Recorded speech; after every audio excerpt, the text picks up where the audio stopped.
Eu saúdo os meus amados amigos com a paz do Senhor, que todos estejam firmes na palavra de Cristo. Aqui eu venho, através agora da palavra, levar para vocês a palavra do semeador, a parábola do semeador, que fica em Mateus capítulo 13, versos 4, que diz assim a palavra do Senhor. E quando semeavam a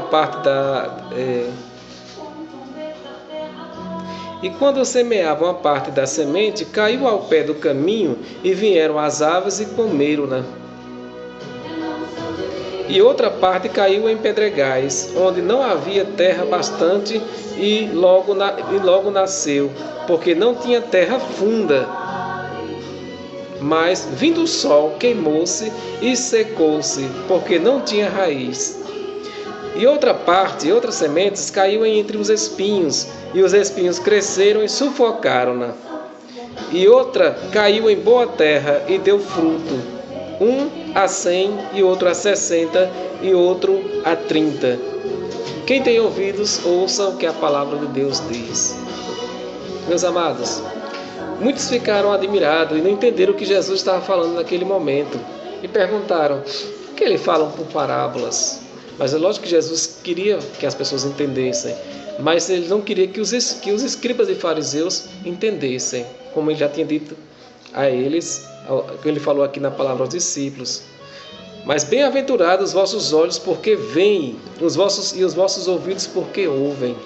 Porque em verdade vos digo que muitos profetas e justos desejarão ver o que vós verdes, e não viram, e ouvir o que vós ouvis, e não ouviram. Escutai-vos, pois, as parábolas do semeador. Vamos agora perceber o que Jesus queria falar na parábola do semeador.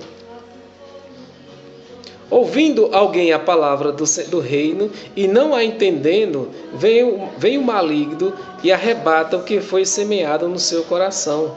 Este é o que foi semeado ao pé do caminho. Então, meus amados, a pessoa ouve a palavra, do Senhor e não a entende, fica perdido. E vem o maligno e arrebata o que foi semeado no seu coração. Então, o maligno vem com todos os seus encantos, suas fantasias, com todas as suas mentiras, e acaba a pessoa não entendeu direito a palavra, e tudo se disturba, e tudo se desvia do verdadeiro objetivo de Deus. Porém, o que foi semeado em pedregais é o que ouve a palavra e logo a recebe com alegria, mas não tem raiz em si mesmo. Antes é de pouca duração, e chegada a angústia e a perseguição por causa da palavra, logo se ofende. E o que foi? Logo se ofende. Quantas pessoas, meus amados, recebem a palavra de Deus, naquele momento faz aquela alegria, nossa, eu vou seguir agora este caminho. Mas quando vem os problemas da vida, quando vem as aprovações, porque, meu amado, pode ter certeza que depois que você virar evangélico, não pense que vai ser tudo um mar de rosas, não. Porque vai vir tribulações. E agora que vem. A única diferença é que nós temos um Deus fiel. O nosso Deus é um Deus vivo. O nosso Deus é um Deus que liberta. Ele nunca deixou um justo desamparado. Mas a pessoa que ele não está firme na palavra ainda, então vê as angústias, então ele sufoca. Ele não tem raiz ainda, então ele começa a murmurar, ele começa a entregar a palavra como se dissesse assim, não, eu não vou mais servir a Cristo. Então vamos continuando aqui. Esse é justamente o que cai em pedregais, que eu falei, é o que cai em pedregais, e o que ouve a palavra é algo que recebe com alegria, mas não tem raiz em si mesmo, antes é de pouca duração, é chegada a angústia e a perseguição por causa da palavra, logo se ofende. Então, quantas pessoas, às vezes se converte, mas às vezes está tão ainda menino na fé, que tem até vergonha muitas vezes as pessoas saberem que ele é convertido, que ele virou um evangélico. Até isso as pessoas no começo eles ficam muito ainda imaturos e tem até vergonha próprio de dizer que serve a Cristo. E o que foi semeado entre os espinhos é o que ouve a palavra, mas os cuidados deste mundo e a sedução das riquezas o sufocam a palavra e fica infrutífera. Então, meus amados, as pessoas ouvem a palavra, mas ela tem que servir a um Deus, ela tem que escolher ou segue a Cristo ou segue a este mundo. O mundo é cheio de fantasias, cheio de o inimigo, até mesmo na época de Jesus, quando ele disse que tudo aqui no mundo era dele. Ele ofereceu a Jesus riqueza, dinheiro, bebida, prostituição, porque ele disse que aqui era o reino dele. Então, meus amados, tudo que tem no mundo e que no mundo há, não pertence a Cristo. Porque Jesus Cristo falou assim: quem ama ao mundo e que tudo que no mundo há, não é digno de mim. Então, meus amados, se queremos servir a um Deus vivo, a Jesus Cristo, nós temos que servi-lo com alegria e esquecermos as vaidades do mundo, porque o mundo só nos leva para a destruição. Então, quem ouve a palavra de Deus, mas não a aceita, porque as coisas do mundo não quer deixar para trás. Ele quer amar a Deus, quer ser salvo, mas ele também ama as coisas do mundo. E dá mais valor ao carro, ao dinheiro, do que seguir a Cristo, fazer o amor do idem, pregar o Evangelho, fazer caridades, porque esse é o Evangelho de Jesus. Não é isso que eles pregam aí nas igrejas, em algumas igrejas, que diz que estava com uma empresa falida e que meus carros quebrados, hoje minha empresa está de pé, tenho 4 carros novos na garagem, minha vida está de vento em polpas. Meus amados, esse não é o Evangelho de Jesus. O Evangelho de Jesus é o seguinte: hoje eu tenho 2 peixes, hoje eu conheci a Cristo, agora só tenho um peixe, o outro eu dividi entre meus irmãos que tinham fome. Esse é o Evangelho de Cristo: caridade, amor ao próximo. Amém? Continuando aqui: e os que foi semeado entre os espinhos é o que ouve a palavra, mas os cuidados deste mundo e a sedução da riqueza sufocam a palavra e ficam infrutífera. É isso que eu acabei de explicar a vocês.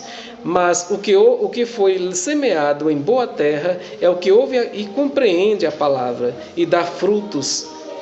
E um produz 100, e outro 60, e outro 30. O que isso quer dizer, meus amados? Você hoje se converteu, você serve a Jesus Cristo. Essa palavra te libertou do lamaçal que tu vivia, da vida errada. Que uma vez eu estava pregando na cidade e uma pessoa falou: mas por que tu se converteu para ser evangélico? Porque tu, quando não era católico, por que tu não fazia o que hoje tu diz que faz melhor?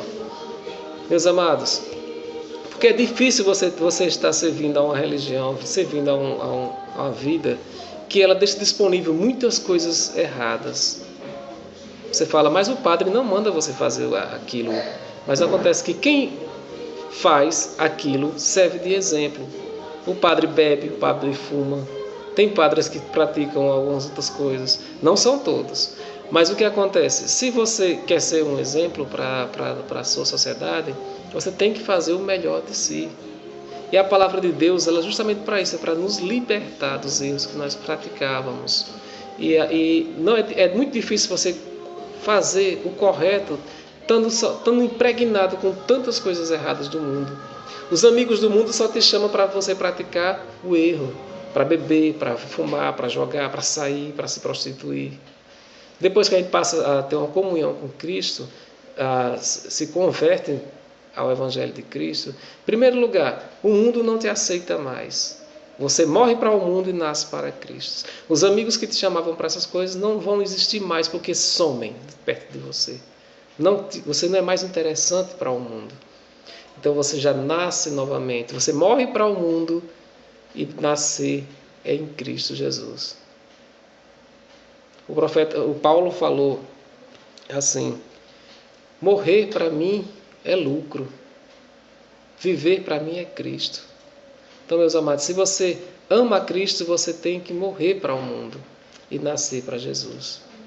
Como a gente viu aqui na parábola, uma semente dá 100, 90 ou 30 frutos.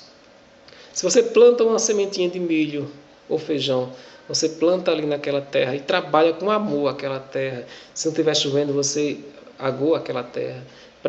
antes preparar o solo antes, depois colocou a semente, depois continua dando atenção à terra e regando a terra. Com certeza aquela plantinha vai nascer, você continua sempre cuidando e podando para não deixar nenhuma erva daninha sufocar aquela planta, nem espinhos. Tira as pedrinhas do caminho. Aquela planta vai crescer, vai se tornar um pé de milho maior, vai ficar adulto e vai gerar 2, 3 espigas. Tenta contar quantas sementinhas de milho que vai sair naquelas 3 ou 4 espigas, não sei, que aquele pé for te dar. De uma sementinha se gerou 200, 300, 400. Sabe quantas sementes tem em 3 espigas de milho ou 4? Então é isso que a palavra de Deus diz, que nós temos que dar lucro para o reino dos céus. Nós temos que, uma semente, gerar 90, 100 ou 30. Você tem que pregar o Evangelho de Cristo e salvar novas almas para Cristo. Porque Jesus falou em sua palavra que as portas do inferno não prevalecerão contra essa igreja. Porta é o que? Numa batalha nós sabemos que a porta é um instrumento de defesa numa guerra. Ninguém diz assim, pega essas portas e vamos atacar, não é verdade? Então a porta é um instrumento de defesa. Então quem está atacando as forças do mal somos nós, é a igreja de Cristo. As portas do inferno não prevalecerão contra essa igreja. Então as portas do inferno não prevalecerão contra ti. Que tu pregas o Evangelho, tu é quem está atacando as forças do mal. Na realidade, tu está saqueando o inferno, tirando almas perdidas, salvando-as para o reino de Deus. Amém? Eu agradeço a oportunidade em nome do Senhor.